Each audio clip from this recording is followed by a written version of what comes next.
नमस्कार, मैं हूं आकाश और आप जुड़ चुके हैं द पब्लिक थिंग से।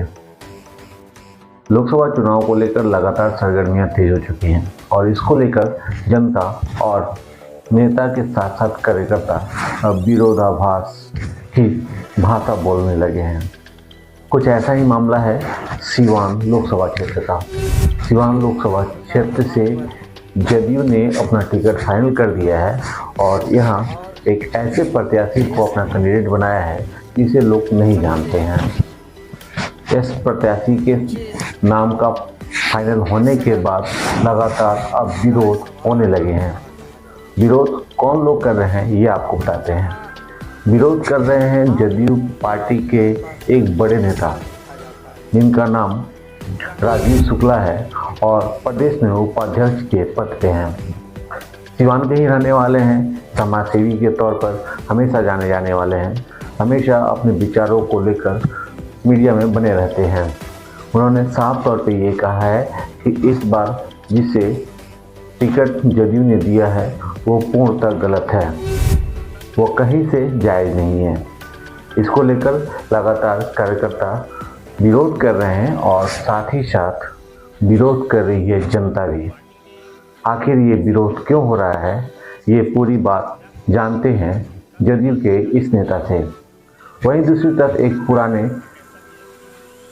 समाजवादी पार्टी के नेता जो सीवान के वरिष्ठ अधिवक्ता हैं गणेश राम, उन्होंने भी सीवान की जनता को आगाह किया है कि वैसे लोगों को अपना बहुमत दे, वैसे लोगों को अपना वोट दे जो जनता के बीच रहता है, वैसे लोगों को नहीं दे जो जनता इसे जानती नहीं है। डमी कैंडिडेट को लेकर उन्होंने लोगों को आगाह किया है और पार्टी पर यह आरोप लगाया है कि पैसे का खेल हो रहा है।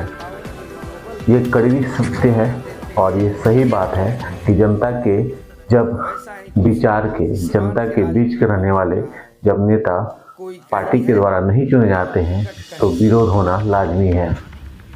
आखिर क्यों एनडीए गठबंधन ने इस नेता को चुना है ये एक बहुत बड़ा सवाल है। हम पहले भी आपसे बता चुके हैं कि नोट का खेल शुरू हो चुका है क्योंकि चुनाव में बहुत खर्चे होते हैं और इस खर्चों को पूर्ति करने के लिए ये माप तौल शुरू हो चुके हैं और जमकर नोट का खेल हो रहा है। शायद यही कारण है कि ऐसे प्रत्याशियों को अपना कैंडिडेट पार्टी बना रही है जो रुपये के दम पर आगे आना चाहते हैं। क्या कुछ कहा है इन दोनों बड़े नेताओं ने, आप भी सुनिए। जिस तरह लोकसभा के सामने चुनाव है और सीवान की जनता को तय करना है कि उनका नेता कैसा होगा, उनका प्रतिनिधि कैसा होगा, तो जो सबसे बड़ा जो स्पष्टीकरण है, जो स्पष्ट कर देना चाहता हूं कि जनता दल यूनाइटेड ने, जेडीयू ने, जिस पार्टी से मैं आता हूं और मैं उस पार्टी का पुराना कार्यकर्ता हूं, सिपाही हूं,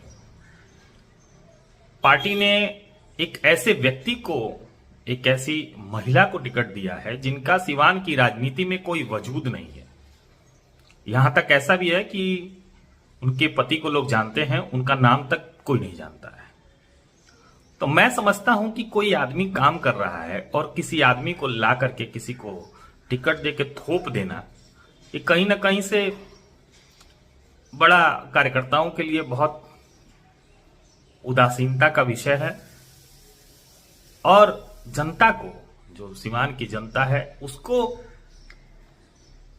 एक निर्णय लेना चाहिए कि किस तरह का उम्मीदवार, किस तरह का प्रत्याशी उनके बीच में आए, किस तरह का प्रत्याशी उनके बीच में आए जो सीवान के 3.5 लाख जनता जो सीवान से बाहर रहती है, विदेशों में रहती है, उनको लाने के लिए प्रयास करे।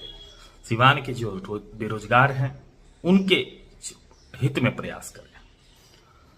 और रहा सवाल, अगर और मुझे समझना चाहिए कि सीवान की सम्मानित जनता को, चाहे वो किसी वर्ग के हों, किसी जाति के हों, किसी धर्म के हों, उनको एक निर्णय लेना चाहिए कि एक सही, ईमानदार, शिक्षित और बेदाग आदमी को अपना प्रतिनिधि बनाए। तो आज के लिए सबसे ज्यादा जरूरी है, अब वो दौर चला गया है कि किसी व्यक्ति को ला करके थोपना।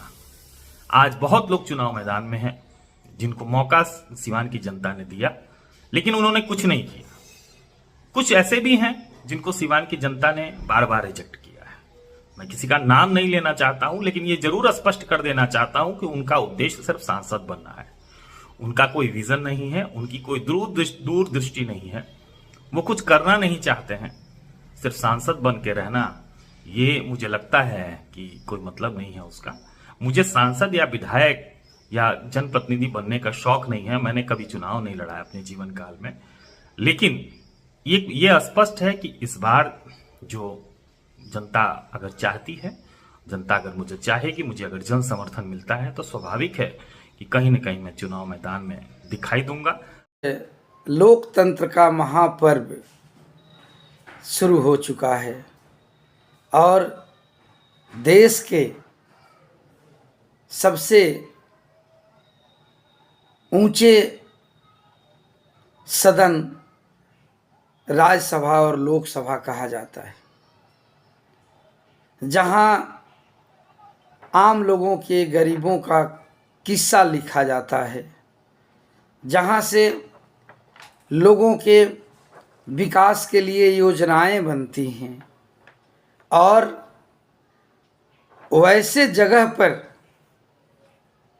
जिन लोगों को चुन करके भेजना है, वो अपने धन बल और अपने बाहुबल के आधार पर उस सदन की शोभा बढ़ाते हैं। अब आप बताएं कि जनता भला उन लोगों से क्या उम्मीद कर सकती है जो कल तक किसी दूसरे दल में रहते हैं और आज किसी दूसरे दल से टिकट लेकर के सदन में जाने का विचार रखते हैं। साथ ही साथ वो दल के लोग कैसे हैं, वो दल के नेता कैसे हैं जो कल तक दूसरे दल की सेवा किया और आज अपने दल में बुला करके उनको टिकट दे देते हैं। इसका मतलब कि वो अपने लाखों लाख कर्जकर्ताओं के मनोबल को ध्वस्त कर देते हैं 1 मिनट में। वैसा ही कुछ सिवान की राजनीति में भी हो रहा है। कोई कहीं है और टिकट कहीं से ले रहा है। जो अगर राजनीतिक दल जो हैं छुप करके राजनीति करते हैं, छुप करके फायदा उठाते हैं। पति को कहते हैं कि इनके ऊपर बहुत सारे मुकदमे हैं, इनको टिकट देना लाजमी नहीं है। तो जो पत्नी गृहिणी है, जो पत्नी कभी समाज में गई नहीं, वैसे नेता की पत्नी को सिंबल दे करके और चुनाव लड़ाया जाता है। क्या जो कभी समाज में घूमी फिरी नहीं, क्या जो कभी जनता के दर्द से रूबरू नहीं हुई, क्या वो अगर जीत ही जाए तो क्या सदन में जनता की सही आवाज़ को उठा पाएगी? बहुत बड़ा प्रश्न आज सिवान की जनता के सामने है। अब देखना है कि क्या होता है।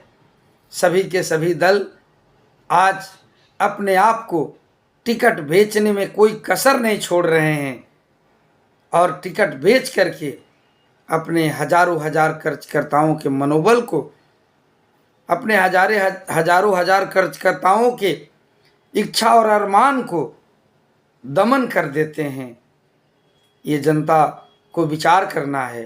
चाहे किसी भी दल का नेता हो, कोई वैसा व्यक्ति हो जो सोशल वर्क नहीं किया हो, जो धरातल पर नहीं घूमा हो, जो जनता के सुख दर्द में नहीं गया हो, वैसे नेता को वोट दे करके लोकतंत्र को कलंकित न करें। वोट दें, लेकिन जो चाहे औरत हो या मर्द कैंडिडेट, जो जनता के बीच में जाने का काम करता हो, जो जनता के सुख दुख में शामिल होने का काम करता हो, चाहे वो किसी दल का हो, तो ऐसे लोगों को वोट देने की ज़रूरत है और वोट देते समय अपने बच्चों का अपना भविष्य देखना है, देश का भविष्य देखना है। इस बात का ख्याल रखते हुए अपने मतदान करना है